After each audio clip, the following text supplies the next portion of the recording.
there's a gazillion, paid media agencies and just general digital marketing agencies or SEO agencies or email or what have you. And frankly, there's a lot of even CRO agencies, conversion rate optimization. I think what makes us different is we're really in the true sense of the word, growth agency, which means we look at full funnel and full consumer life cycle. Word got out, I guess, and I started to get all these kind of organic inquiries of people being like, hey, kind of heard about what you did for this brand over there. Yeah. We have a similar e-commerce site. Could you do something like that for us?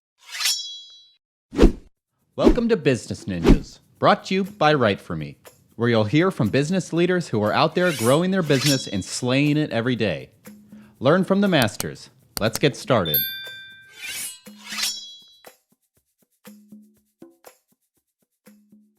Hey everybody, welcome back for another episode of Business Ninjas. I'm here today with Ned MacPherson. He's the founder and head of growth at Endrock Growth and Analytics. Ned, welcome to the show. Thanks for having me. Yeah, excited to have you. So Ned, tell me a little bit about yourself. Sure. So I kind of got my career started. I have a background in statistics and got my career started working with direct-to-consumer brands like e-commerce brands, this and that, helping them get their analytics stacks in order. I just came across a ton of brands that, typical Google Analytics setup. Some of them were more advanced than that, but I couldn't find one that had their analytics stack, so to speak, properly set up. Just data hygiene was really poor. A lot of type 1, type 2 errors, just like really classic mistakes when it comes to data analysis. And that was the companies that actually were analyzing their data. The vast majority of them, frankly, just weren't really looking at it. So I kind of had this whole passion about getting them involved in their data, making empirical or decisions based on empirical rationality, trying to determine like what's the metric that matters. And, that kind of became my thing. And so from there, that blossomed into identifying patterns within their data on underperformance. So you might be like, hey, we found with one client that female iOS users, mobile users were super under index on the add to cart rates. It's like, oh, that's an interesting data point. Why is that happening? And so then we started to suggest ideas, and then I started to get into experimentation basically from that. And so kind of the evolution from statistics into ideation into experimentation. And that's now frankly what my company does at scale. Yeah, I was going to say, so that brought you to Endrock. So tell me a little bit more about Endrock. Yeah, sure. So I founded it about 6.5 years ago, doing just that. I was just a sole operator at that point. Once I started getting into the experimentations and started running tests on brands, I had a few that had some really big wins. And so word got out, I guess, and I started to get all these kind of organic inquiries of people being like, hey, kind of heard about what you did for this brand over there. Yeah. We have a similar e-commerce site. Could you do something like that for us? Yeah. And after about 2 years of trying to be like this, for hire kind of lead, basically head of experimentation and head of analytics, I decided to scale and turn it into a real agency. So as of now, the agency itself is about 4 years old, a little under 4 years old. And currently, as of today, we have 63 people on the team across 7 offices. So we've scaled quite a bit. We've run over 7,000 experiments now on e-commerce sites. So we have seen a lot and experimented with a lot. Wow. So you gave the example about the female, the female iOS user that has like a lower add to cart rate. Give me some more examples of, the different analytics that Endrock's able to kind of run through for companies. Yeah, sure. Well, I mean, obviously the North Star metric for every e-commerce site is going to be revenue growth, right? Obviously, but it's like the metrics that support revenue growth. The big ones are, of course, conversion rate. We talk a lot about that. It's average order value, it's repeat rate, viral coefficient, some of these supporting metrics. So the big ones just to talk on right now, because viral coefficient gets a little technical and repeat rate takes a little while to talk through. But looking at conversion rates, most brands, as an example, will just take a look at the blunt metric, right? Which is a basic numerator denominator equation. It's just sessions into your website, sessions out with a transaction. If you have a conversion rate of say 2.7, it's like, well, first off, is that good? Is it not good? It's highly dependent on what your average order value is, on what industry you're in, et cetera, what stage the company's at, the type of traffic that you're driving. But generally speaking, let's assume that it's underperforming. The next question is, well, if you just know that it's 2.7%, how do you change it? And the answer is you don't really know. So what you have to do is actually peel that back and get into what are called intra-funnel conversion rates, right? And so this is where you start to break the site down to understand, okay, how is the homepage doing at its only job, which is to drive somebody from a landing experience into a shopping experience, right? How are the product pages doing in aggregate at their only job, which is fostering an add to cart, the cart shuttling somebody into checkout getting somebody to transact. So when you start to break the site down into these smaller chunks, then you start to identify like, hey, our homepage rate's doing great. Our add to cart rate's actually not bad, but man, we really struggle with driving people who've added to cart into checkout. Why is that? And you've honed your focus down. So it's less about like big fancy metrics and more of getting into the granular that supports some of the larger metrics. Again, like intrafunnel behavior or average order values. You break that one down. A lot of times people just look at AOV as this all-encompassing metric. It's like, well, break that down between new and returning customers. So now let's look at maybe returning customers and let's chunk that down or create some cohort analyses around first time repeating, secondary, tertiary purchases and look at those AOV patterns. And then we might find something really interesting. Maybe people who buy for a second time of a way higher AOV than the first time. It's like, okay, why is that? What's going on? What can we run experimentation around in order to get a higher, in that case, first purchase or a second purchase AOV? Yeah. So that's obviously very important metrics to take a look at to be able to, provide advice and kind of like growth, like you said, taking a look at those analytics. Talk to me a little bit about how, Endrock Growth and Analytics is able to stand out from its competition, in other ways. Yeah, absolutely. Well, I mean, there's a gazillion, paid media agencies and just general digital marketing agencies or SEO agencies or email or what have you. And frankly, there's a lot of even CRO agencies, conversion rate optimization. I think what makes us different is we're really in the true sense of the word, growth agency, which means we look at full funnel and full consumer life cycle. As an example, a story I like to share is we had one client where we were trying to optimize for repeat rate, right? And we were looking at the trends over time. It was doing okay, but it could have done a lot better. And so we broke out a cohort that had a super high repeat rate.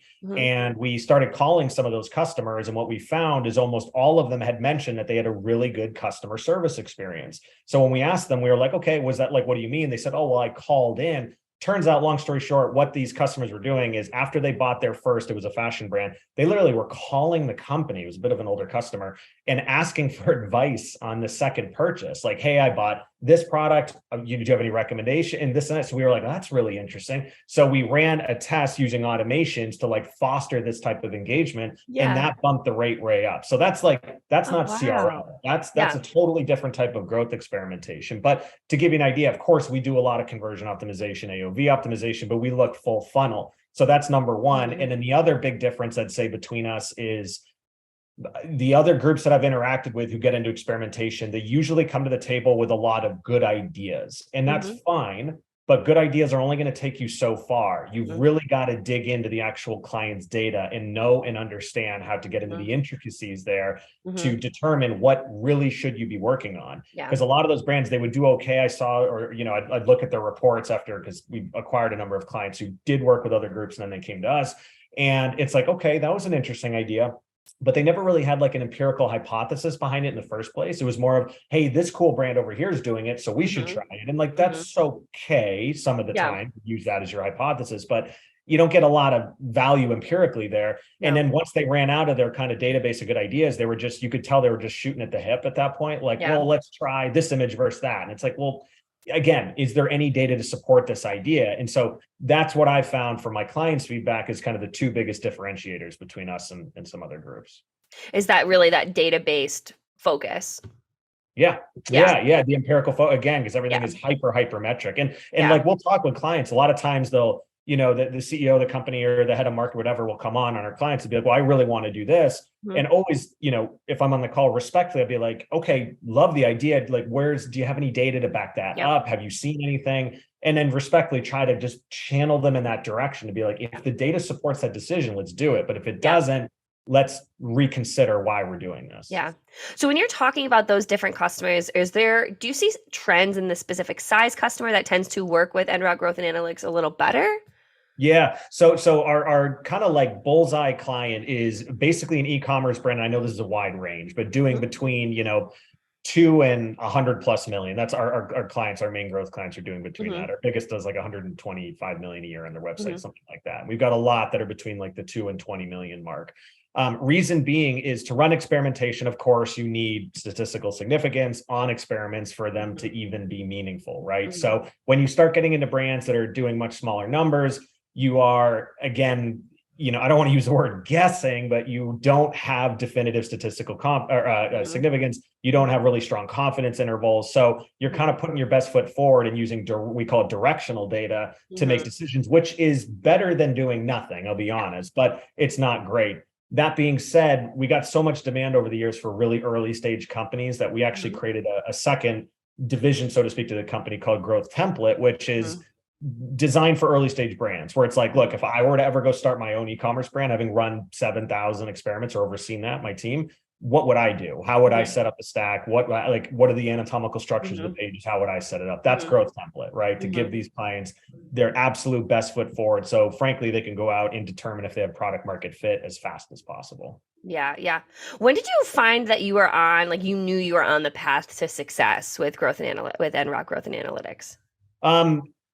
It's funny. There's I think like the best metaphor I ever heard on product market fit, I can't remember, apologies where I got it from, was someone described it that when you have product market fit, it feels like you're chasing a boulder down a mountain, trying to catch it. And when you don't have it, it feels like you're pushing a boulder up a mountain. And I thought that was a brilliant metaphor and so accurate. And so to answer your question with that, when I knew we had it, I was having so much trouble keeping up with the client demands and daily messages. Hey, thanks for that analysis yesterday. I want to bring my rest of my team in. Can you do another one for us today? Hey, love the ideas yesterday. If we pay you more, can you 5X the number of ideas? Stuff like that. Yeah. And it's just like you're getting pulled in every direction. That's a sign that you've got product market fit. Now you have a scalability problem, which is by no means easy to solve. But frankly, it's a better problem to have than I can't get anyone to buy what we're trying to sell. So I had that pretty early on. I mean, pretty quickly. What would you say the biggest misconception about this space would be then? The space meaning my specific space and what I'm doing, or just digital? Whether Endrock or kind of, like the digital portion that you were talking about, like what would you say the biggest misconception is? Gosh. I mean, let me answer that really high level. Like there is an interesting dynamic between clients and agencies. Clients seem to be perpetually disappointed with agencies I've seen by saying, oh, they're either not doing enough or the results aren't good enough. And the classic example of this is like a paid social media agency. I've seen a lot. I don't know, probably worked with 36 paid media agencies that work alongside some of my clients. And I've seen they've done some great work, great analysis, great attempts, but the results weren't there. And the client was unhappy and like they were no good. And it's like, the biggest misconception is oftentimes the brands don't quite understand the intricacies that go into like trying to leverage an audience to buy your product. And it's not for a lack of trying. It's not for a lack of effort. It's not for a lack of intelligence or good ideas. Sometimes it's like, if brands don't have really good product market fit yet, it's like square peg in a round hole, and you could have the best media agency in the planet and you're still going to struggle on your return on ad spend.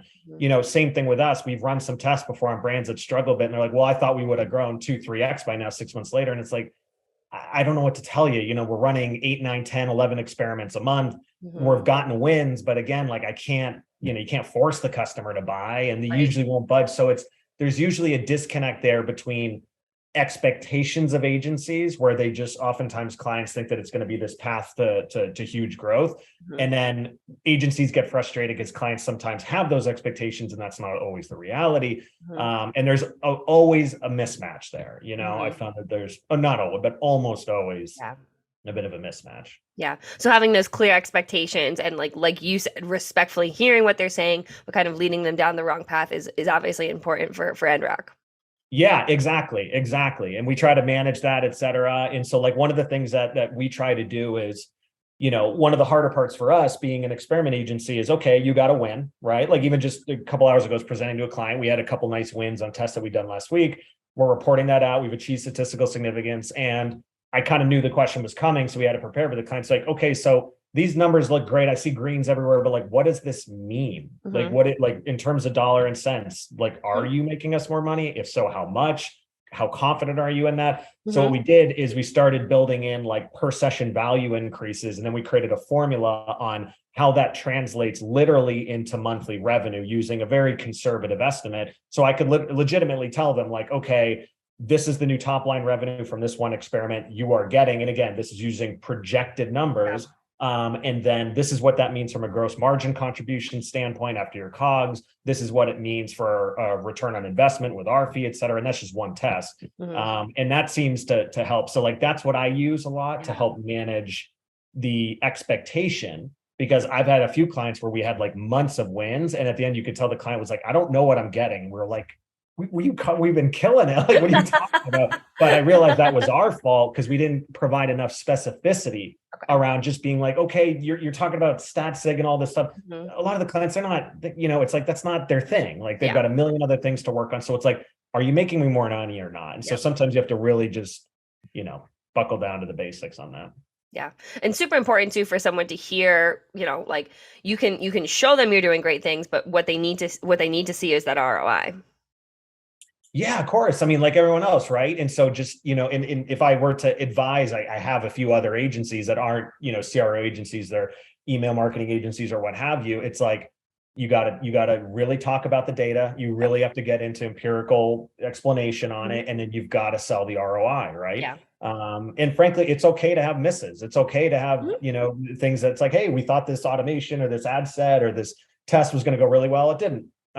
So at the end of the day, we're going to iterate and try a new one. And that's our job, and try to pivot quickly. So yeah, that's really interesting. So we've got someone listening who wants to start, working with Endrock and working with you. How would they go about finding you? And kind of talk to me a little about what the onboarding process looks like. Yeah, of course. So one thing I should say is anyone who inquires here, I'm more than happy to do a complimentary audit for them. So anyone who comes through the, basically the podcast, I'm happy to, with just the read-only Google Analytics access, I'll do about a 25 page report for them. So at minimum, they'll have a highly directional, very informative document to say, here are metrics that are struggling, here are opportunistic metrics, here are the ones that are on fire, and then I'll give them some real ideation that we've tested on other brands that could work well. So it's kind of a no-brainer for them, to be honest. And then the most important thing is that usually allows me to show a little value up front, show them, I know what I'm talking about. I actually have identified some metrics in their brand, what we can do. And that's what I do with most, honestly, clients to show them again that, we could provide some value. So in terms of that, anyone could go to our website. It's just endrock.software. That's it. Simple, endrock.software. And then at the bottom, you can submit a form there, or frankly, even just shoot me an email directly at ned@endrock.software. That's great. That's great. So Ned, as we wrap up, if you wanted to leave our listeners with one piece of information, either about Endrock growth and analytics, about consumer analytics, about growth experiments, what would you want to leave our listeners with?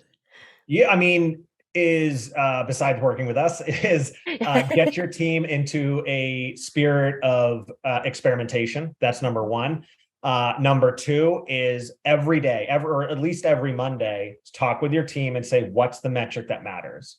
I see so many brands, I've got some very household name brands, some very, very big brands, especially on the fashion front, who have a trouble doing this from time to time, right? Because they're talking about all the new styles that are coming out, this and that. And it's like, everybody just stop, pause. Yep. What's the metric that matters? And look at it. It's like, well, our AOV is outstanding. Our UPT, units per transaction, is better than industry average. Our conversion rates have done nothing but improve the last 3 months, but our repeat rate is 50% of where it should be. It's like, okay, that's what we're talking about this week is repeat rate, right? And get everybody involved. And then with that, I would say the next step to that is ideation is unbridled. Absolutely unbridled. Accept everyone's ideas. Doesn't mean you test everybody's ideas, but get everybody's idea. Hey team, we need to improve the repeat rate by 50%. Get your team's buy-in, get the board's buy-in, get clients or vendors buy-in, get customers, get strangers buying, whoever, everybody. And then you'll be surprised sometimes where the best ideas come from. That's fantastic. That's really great advice too. And it shows that, you obviously listen to your clients, you listen to your employees, and it shows just like your leadership style of how collaborative, Endrock is able to be, and like how you've been able to grow and scale the business from going from, you running it 6 years ago to 4 years, really you guys taking off, right? Yep, exactly. Yeah, that's great. That's great. Well, Ned, I really appreciate you taking the time to really break down, consumer analytics and, growth experiments with me. I learned a lot, to tell you the truth. And I really appreciate you being on Business Ninjas today. Of course. Thanks for having me. Yeah, great to have you.